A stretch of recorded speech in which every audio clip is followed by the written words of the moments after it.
What's good, YouTube? It's your boy, Blue Blood Sports TV, back at y'all with another one.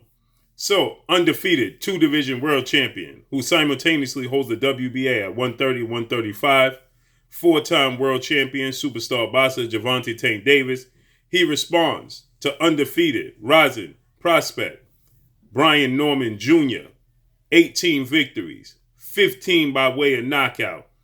He's 20 years old, stands at 5'8" with a 72-inch arm reach. He's on the rise. He has a fight coming up March 10th. With that said, on Showbox. With that said, they had a highly glorified sparring session that took place. That the reports of the details that took place in the sparring session was leaked, and then everybody reached out to Brian Norman Jr. to hear what truly happened, because it was being reported that he was dominating Gervonta Tank Davis in the sparring session. And so Brian Norman Jr., he did a few interviews in which he stated that, yeah, he got the better of Gervonta Tank Davis. They had two sparring sessions. He stated the last one, they went 20 straight minutes, no clock, no break, just going at it, right? He said they did over 20 rounds as well. And they did the 20 minutes with no clock, no breaks, right? So they did well over 30 rounds in this particular sparring session, because according to Brian Norman Jr. and according to Gervonta Tank Davis, they had a sparring session a few years back in 2015 when Brian Norman Jr. was just 15 years of age. And in that sparring session, Brian Norman Jr. was reported to have gotten the best of Gervonta Tank Davis in that sparring session as well. Thus the reason why Gervonta Tank Davis was targeting a sparring session with him this go round, because he wanted to get his get back. If you don't know, Brian Norman Jr. is the son of Brian Norman. His father was also too a professional boxer. Okay, so they had a lot of going back and forth, and Brian Norman Jr., he stated that he don't even like Gervonta Tank Davis. He stated that, but he's going to give him his props. He said, even though I don't like him, that don't mean I'm going to take away from anything he does in the ring. I just got the better of him, right? So he's stating that essentially where he's getting at with this is that he too has a high level of skill set. And so he says, I got Tank Davis's timing down. I got his, his defense down. I know who he is now, and I get the better of him, right? He says that he likes to take breaks. He stated that Tank Davis likes to, fight his own pace and fight in spurts. He said, and once I got his timing down and I got his distance down, it was all she wrote from there on. He says out of the 14, 15 first sparring matches, I can't remember sparring rounds, he stated that, Tank Davis might have won 3 out of the 20, right? And then he said that Tank Davis called for the clock and the timing to be cut off, because he says, I feel like he thought that was going to, move me. That was going to intimidate me. And so we just went at it. He says that Tank did. He says, and Brian Norman Jr., he says, Tank was popping my head left and right. He says, I could see why, he is viewed how he's viewed. He's veered how he's veered, right? He says, my head was popping left and right. He says, but I just didn't feel his power, right? Not that he doesn't have power. He says he's very explosive and he's very fast. And he says he places his punches very, very well. He says, but I'm just that great, right? Not too many people know about Brian Norman Jr. because he's young, right? He just turned 20 years old. So with that said, November, he turned 20 years old, okay? So, he's a very young kid. He's just now being able to be allowed to fight here in the States, obviously, because they have an age limit. So, and he fights on Showbox. But he stated that this is his last fight, March 10th on Showbox. It's a Wednesday. He said then he's looking to fight on Jerron Ennis card when he fights against Sergey Lipinets. That's April 10th, I believe. April 10th or April 11th. So he's looking to be featured on that. So he says this is his last. He signed to Cameron Duncan. So he said this is his last go round with with fighting on Showbox. From here on, he's going to be fighting on the big stage. Okay. So Gervonta Tank Davis, in these interviews, Brian Norman Jr., he let it be known that Tank Davis was busted up, had a bloody nose, had a bloody lip. He was busted up. White shirt was turned pink, right, because of the fluid on the shirt. So with that said, Gervonta, he stated that that's how Tank Davis went out, and he showed his face. He said, and this is how I went out. I look normal, right? I got out the ring normal, and he essentially said that Gervonta Tank Davis, he quit the last round. This is very similar to the reports that we hear with Lolo Harris and what we hear from Devin Haney. Devin Haney said that they turned the clock off. They went until somebody quit, and Bill Haney, father, trainer, and manager of Devin Haney, he stated that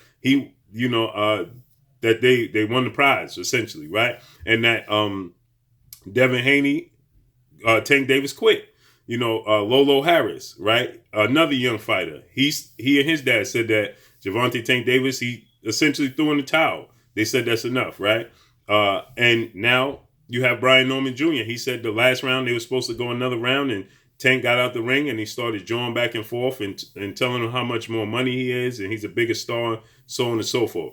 These are kind of the similar stories you hear from Devin Haney.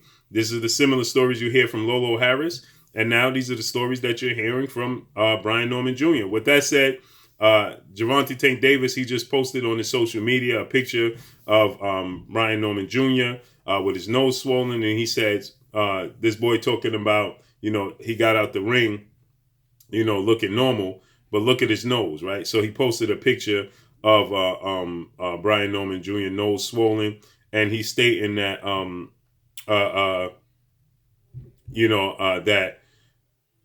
that essentially like he broke his nose. That's what Gervonta Tank Davis is leading to, right? So Tank Davis is saying, look at this boy nose. His nose is looking like a doorknob, right? It's swollen like a doorknob. That's what Gervonta Tank Davis is stating, right? And he posted, this picture of Brian Norman Jr. And he's saying, you can see Tank Davis. He says, look at this boy nose is looking like a doorknob, right?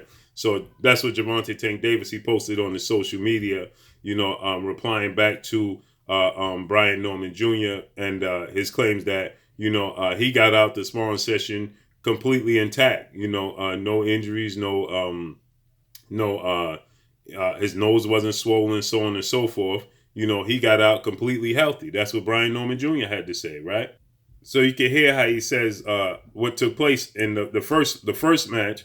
Brian Norman Jr. said that they did about 7 rounds and he got the best of them. Listen. Did only 7 rounds and I beat him up that time too. It wasn't nothing for the most. It wasn't no whooping. Like it was just me beating him up. So you heard what he said. He said it wasn't like a whooping. It was just me beating him up. Just essentially, I got the best of him, right? So you see that was the first time. Now we get leading into the second time. Let's just listen to what he had to say regarding the second time. And this is in Georgia, okay? So this is at Brian Norman Jr.'s gym in Georgia. This is the second go-round. It's at Brian Norman Jr.'s gym in Georgia, right? So he's saying that he has all of Georgia behind him. This is the second go-round.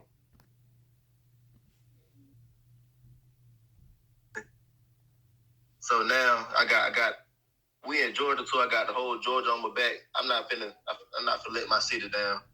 So we're just going at it, and then of course when we go at it, I always win because I just got more. No disrespect to anybody, but it's just what it is. What it is. I just got more. I had more fight in me. So he'll throw.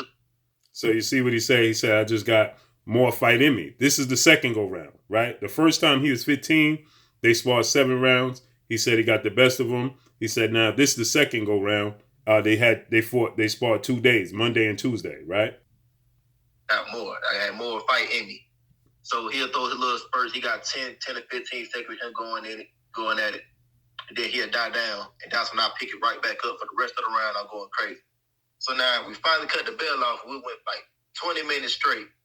I guess he thought he the one who said cut the bell off. I guess he thought that was going to scare me or something. But I'm beat. I ain't scared of nothing. So you heard what he said. He said that Tank Davis told him to cut the bell off. He said he thought that was going to intimidate him, like I told you guys, right? So let's just keep listening to this. So he says that, he's going to say that Gervonta Tank Davis got tired and just started laying on him, and neither one of them was doing anything. So, that was just the end. But he thought Gervonta Tank Davis, he says Gervonta Tank Davis must have thought that it was just a fluke. Listen what he had to say. For the longest. And then that one was real good. And at the end, he just started laying on me a lot. So we just stopped it because that was pointless. We wasn't getting no work no more. He was dead. So we just got out the ring. So you see, he said Gervonta Tank Davis just started laying on me. He was tired, right? We cool. So now I guess he thought that sparring session was a fluke, and I had a good day or something. So now he's saying that Gervonta Tank Davis must have thought that sparring session, those last two sparring sessions, was a fluke, and he just had a good day, and Tank Davis had an off day. So now let's listen to what he had to say about the rest of it. So he had set it up for yesterday, which was Wednesday, and he said, no, this time we ain't set no rounds, we ain't do nothing. We just go. We just went. On this one, we ended up doing probably about like 20 rounds, maybe more than that. So he said that they did 20 rounds, no clock, no nothing set up. They're just going to do 20 straight rounds. They're going to go at it now. So, he says that, this sparring session was grueling because he simply just don't like Tank Davis.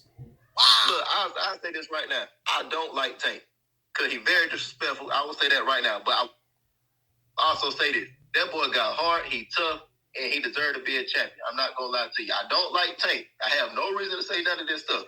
That boy good, though. I'm not going to lie to you. So you see what he said. He said, I don't like Tank. The boy is good. But he just got the best of him, essentially, is what he's saying, right? And so he's saying that, watch how he finishes this out. So he's going to say, like, how he got the best of him. And out of those 20 rounds, Tank only won 2, arguably 3. Good.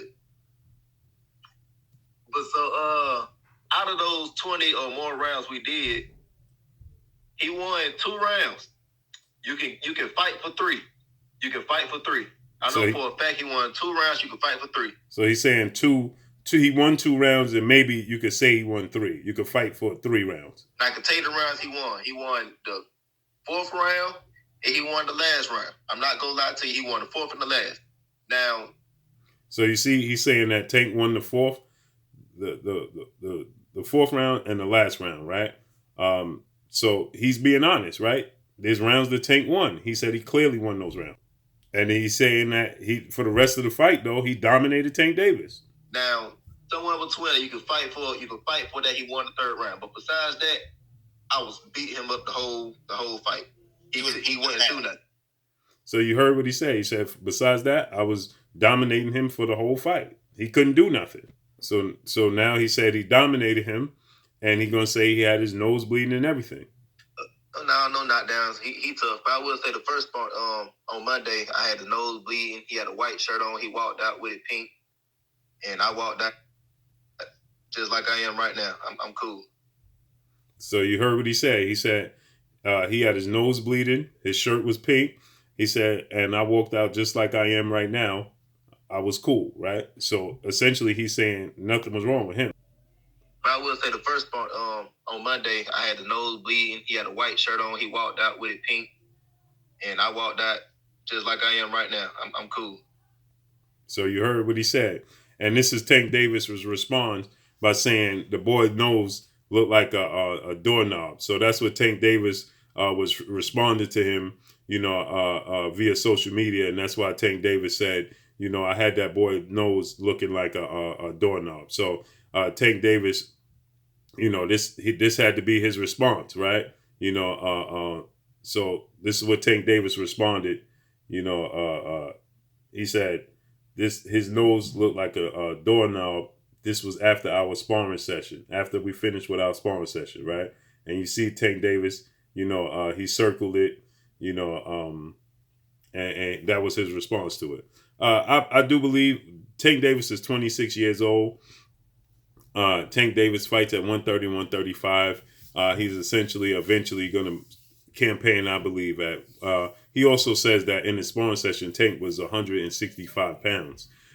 He says that, so that means Tank Davis is 35 pounds away from his fighting weight. That's a long ways away from your fighting weight. And he is 145 pounds or 150 pounds. So Tank is bigger than him, essentially, right? Obviously, he's taller than Tank at 5'8". Tank is 5'5". He has a long reach of 72, and Tank has a reach of 67. So, but Tank this is no stranger to that. Leo Santa Cruz is 5'7", 5'8", with a 70-inch arm reach. So essentially, they're about the same height and range. Okay, this is setting up for a massive fight in the future. He's 20, Tank is 26. And we could possibly see a massive, massive showdown. He says that he wants to campaign at junior welterweight, 140, and he wants to become undisputed there. He goes on to say that he wants to fight, Teofimo Lopez and those other guys, and wants to become a world champion. So this is interesting, and I can't wait to see how this unfolds and plays out from here moving forward. That's all I got for y'all. Drop a comment in the comment section. Let me know what y'all think. Y'all already know what it is. It's your boy Blue, Blue Blood Sports TV. Hate, like, comment, and subscribe. If you haven't subscribed, hit the subscribe button, hit the like button, hit the bell icon to get all the new notifications. Follow me on Instagram at Blue Blood Sports TV, all one word. Y'all already know what it is. Shout out to the entire LDBC. Shout out to New Media. Shout out to Black Media Row. Make sure you like and share these videos. That's all I got for y'all. Peace.